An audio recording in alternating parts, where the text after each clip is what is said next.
Olha, se a gente parar para pensar que a busca por facilitar o jeito como lidamos com informação começou com o smartphone, a gente está muito enganado. Essa é uma jornada, na verdade, de milênios. Vamos mergulhar nessa história fascinante, desde as ferramentas mais antigas até ideias que ainda hoje moldam o nosso mundo tecnológico. Então, vamos começar com a pergunta que guia tudo isso aqui. Antes de existir eletricidade, antes dos microchips, como é que a humanidade fazia para lidar com cálculos complicados? A resposta, você vai ver, não está em máquinas, mas na nossa própria criatividade e de umas formas bem surpreendentes. E aqui a gente já vê a essência do que chamamos de computação desplugada. De um lado, uma calculadora física, né, o ábaco romano, do outro, um sistema de lógica binária da China antiga, o I Ching. São duas ferramentas de mundos completamente diferentes, mas que no fundo tinham o mesmo objetivo: organizar a informação. Bom, vamos começar nossa viagem no tempo, numa era em que computar não tinha absolutamente nada a ver com eletricidade. A gente vai explorar aqui as primeiras formas de processadores que funcionavam literalmente desplugados. O ábaco, na prática, era o processador original. Pensa só, ferramentas como essa permitiram que comerciantes e engenheiros superassem o maior problema da época, que era a lentidão e os erros dos cálculos feitos à mão. Com ele, dava para fazer contas bem complexas de um jeito rápido e preciso, muito, mas muito antes das máquinas eletrônicas. Ok, contar é importante, claro. Mas a base da computação digital que a gente conhece hoje é a lógica, a capacidade de representar informações num formato binário. E para achar uma das primeiras vezes que isso aconteceu, a gente precisa olhar para um lugar bem inesperado. O I Ching, um antigo livro de sabedoria chinês, esconde um segredo incrível. Os símbolos dele, os trigramas, são formados por três linhas, que podem ser contínuas ou quebradas. Pensa comigo, contínuo ou quebrado, ligado ou desligado, sim ou não.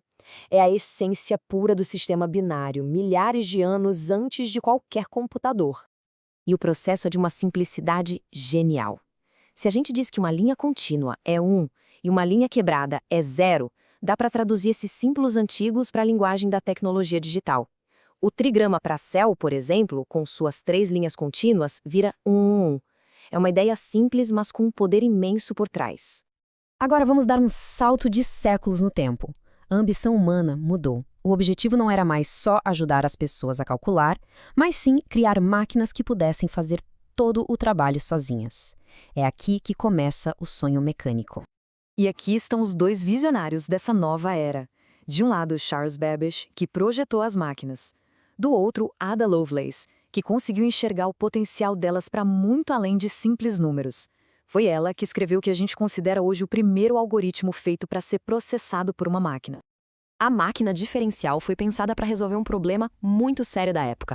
O cálculo de tabelas de navegação era todo manual, lento e, pior, perigosíssimo. Um errinho de cálculo podia fazer um navio inteiro se perder no mar.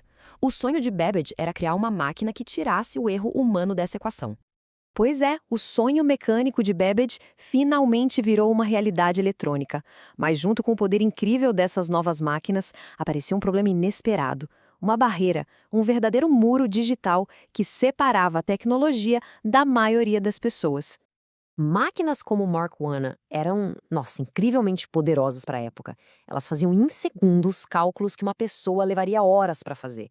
O poder de fogo estava ali, mas o acesso a ele, nem tanto. E aqui está a grande ironia da coisa, né? Para usar essas máquinas era preciso ser um matemático de elite. A comunicação com elas era feita com notações super complexas, o que criava uma barreira quase intransponível para todo o resto. Ou seja, quanto mais poderosa a tecnologia ficava, menos gente conseguia usar. E foi exatamente nesse cenário que apareceu uma figura que ia mudar tudo. Uma mulher chamada Grace Hopper, com uma ideia simplesmente revolucionária. Essa frase dela resume perfeitamente a missão. A Grace Hopper entendeu que o verdadeiro problema não era a potência das máquinas, mas a língua que elas falavam. Ela sacou que, para computadores realmente mudarem o mundo, eles precisavam ser fáceis de usar para muito mais gente. A revolução que a Hopper propôs foi brilhante de tão simples.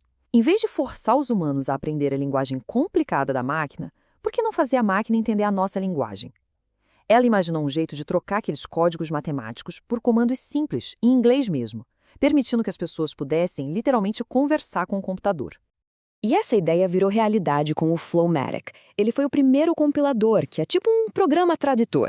Ele pegava instruções em inglês bem intuitivas e convertia tudo para a linguagem de zeros e uns que a máquina entendia. Foi a primeira vez que um ser humano podia dar ordens com suas próprias palavras e a máquina obedecia. E no meio de todo esse trabalho pioneiro, a equipe da Grace Hopper nos deixou uma das histórias mais famosas e divertidas da história da computação. Tenta imaginar a cena. Uma máquina gigantesca que, sem motivo aparente, para de funcionar. De novo e de novo. A equipe toda vai investigar, abrindo painéis, olhando aqueles circuitos eletromecânicos super complexos da época. E a causa do problema era literalmente um inseto. Uma mariposa tinha ficado presa num dos relés da máquina e estava causando o mau funcionamento.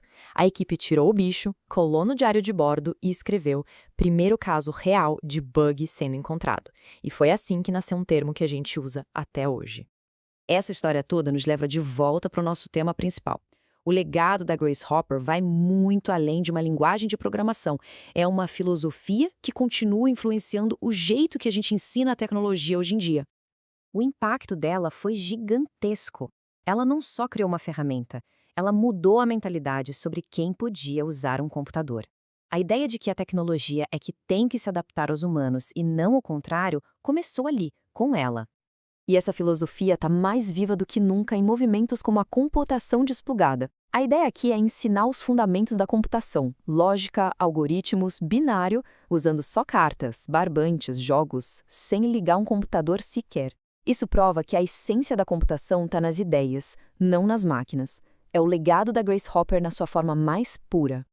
E assim, a nossa jornada fecha um ciclo. Do ábaco ao I-Ching, da revolução da Grace Hopper até a computação desplugada, a busca foi sempre a mesma: tornar a tecnologia mais humana, mais acessível. E a pergunta que fica é: qual é a próxima barreira que a gente precisa derrubar?